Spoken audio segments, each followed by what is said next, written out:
frightening one. It would be a big job to buy such a tremendous quantity, even if one had the money. But these patient people go about the task of making these things with their own meager resources. They have a feeling that someday, somehow, the world will take note of their plight and lend to that struggle some kind of helping hand to ease their back-breaking burden. However, there is some satisfaction. A job is well rewarded when a child can shed his ragged garments for something new. Inside the walls of the old city of Jerusalem, the refugees labor feverishly in their tiny shops to fill other great needs. The younger apprentices learn quickly from the older men. A shop like this, for example, can now turn out 50 pair of shoes a month. It's only a drop in the bucket in view of the many who have no foot covering whatever, but nevertheless it's a valuable drop. In the Near East, metal workers have always enjoyed prestige. However, these artisans are reduced to working in second-hand tin. That's all that's available. But their contribution is tin cups from which children can drink and enjoy their meager rations of milk. Skilled woodworkers are woefully handicapped by shortages of material. There's a tremendous need for any kind of furniture. It's a case of one for all for one. It was down this road that thousands of homeless ones traveled in search of a place of refuge. Along a path with many a familiar name. Historical names: Jericho, site of Joshua City, a sign pointing to the Dead Sea, where many refugees live hundreds of feet below sea level. On past the Mount of Temptation, some 45,000 of them stopping exhausted to remain until this day in camps near the Jordan River.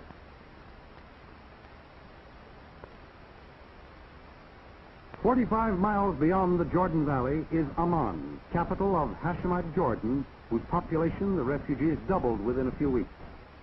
The United Nations chose Amman as the main supply center east of Jerusalem. Here, UN relief experts map their next move in a ceaseless effort to alleviate as much suffering as possible.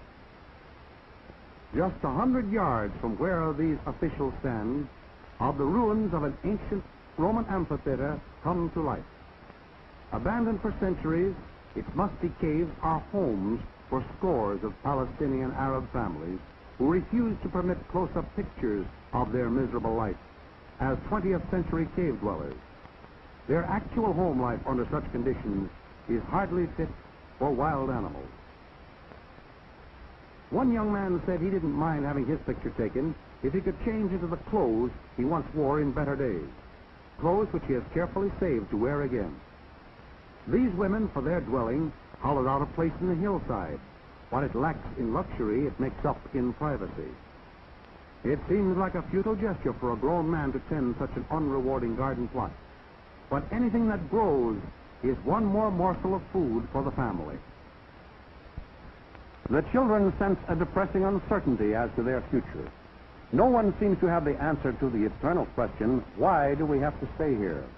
Without a home, family life, toys, they have nothing to relieve their boredom except school.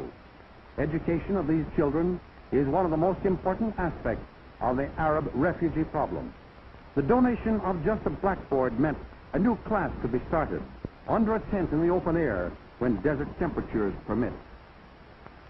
The old proverb, idleness is the devil's pillow, holds good in a refugee camp more than anywhere else.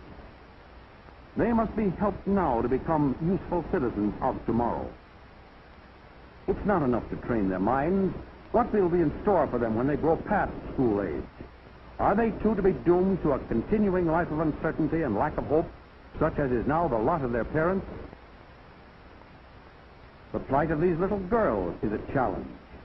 Each is entitled to a seat in a classroom, to have a textbook, and a share of a teacher's time and guidance. For many months there were no schools. Now there are only a few, enough to accommodate about 1/10 of them, or 45,000 children. And when school is out, the same reaction occurs all over the world. Hubbub and wonderful excitement. But let's not forget, these are their homes.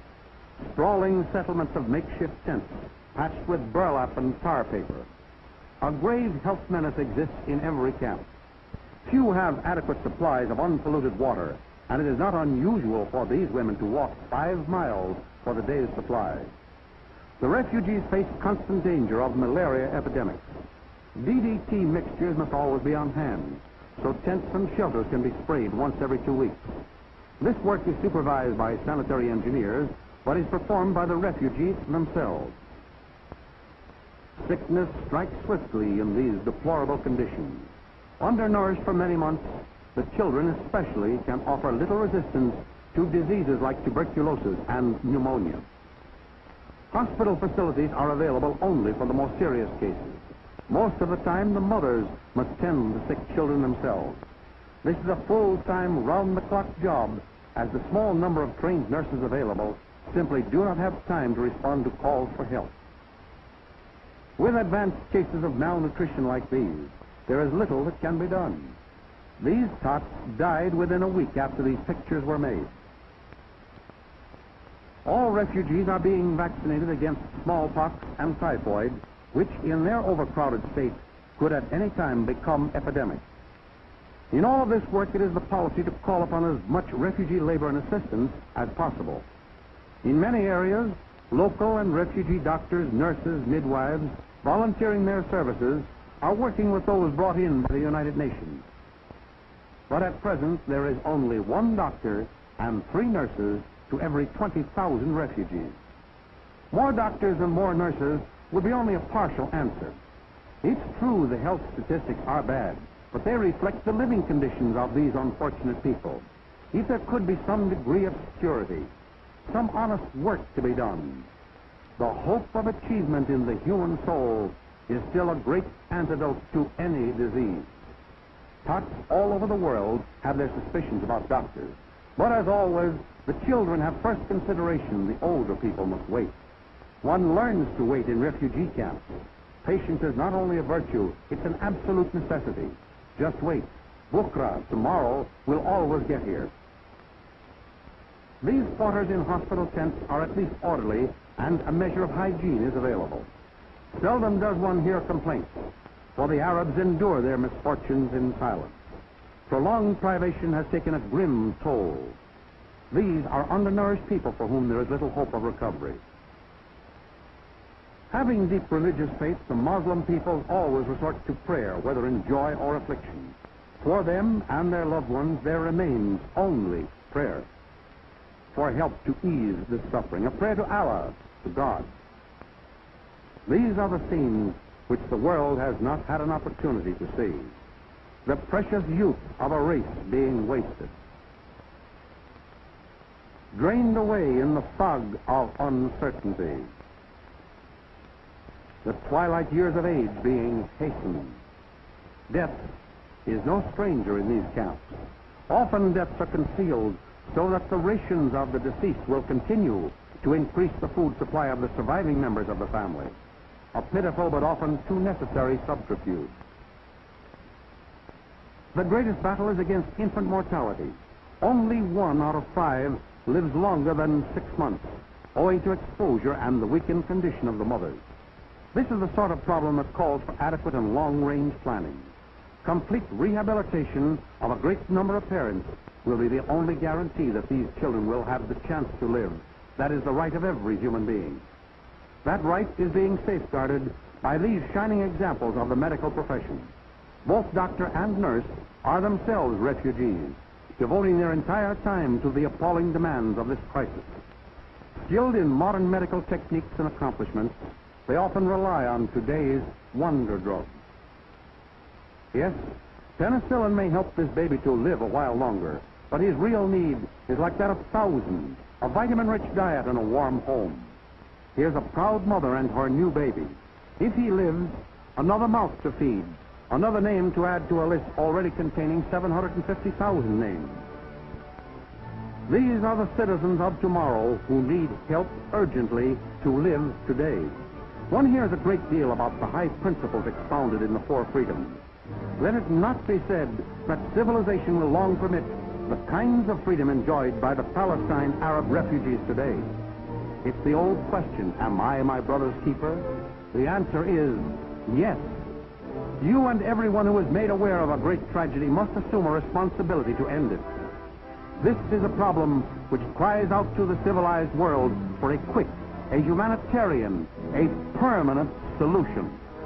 These refugees, who today number not the 750,000 mentioned in the film, but fully 1 million, are a proper charge upon the United Nations and upon ourselves, who helped create them. Relief in itself is, of course, no solution. But without relief, there will be only one solution: starvation. And without more than mere starvation, there are likely to be ugly political consequences. Today, the United Nations keeps them living, though hardly alive, and American and European institutions do what they can, all out of inadequate funds, to bring a little more comfort and hope into their lives. Among the institutions must be especially mentioned the pontifical mission of the Catholic Church, the Church World Service, the Lutheran World Federation, the Mennonites, the Congregationalists, the YM and YWCA, the Friends Service Committee, and the American Middle East Relief. Most of these organizations are devoted to many other activities than care for refugees, and all operate within adequate funds. Through your churches, however, you can contribute to earmarked funds, especially for the refugees. The American Middle East Relief Incorporated is exclusively concerned with this problem. It is planning this year to ship 7 million pounds of powdered milk, 300,000 pounds of powdered eggs, together with 40 tons of medical supplies, which are short in all the camps I visited. They also plan to send 2 million pounds of clothing, which is perhaps the worst need. Most of these people left their homes 2 years ago in the clothes they stood up in, since they all expected to return home when order was again established. Now they are in rags, and the United Nations does not furnish clothing. Financial assistance is urgently needed, especially to defray shipping and processing charges. I greatly hope you will want to give what you can, either through your churches or to American Middle East Relief, 350 Fifth Avenue, New York City.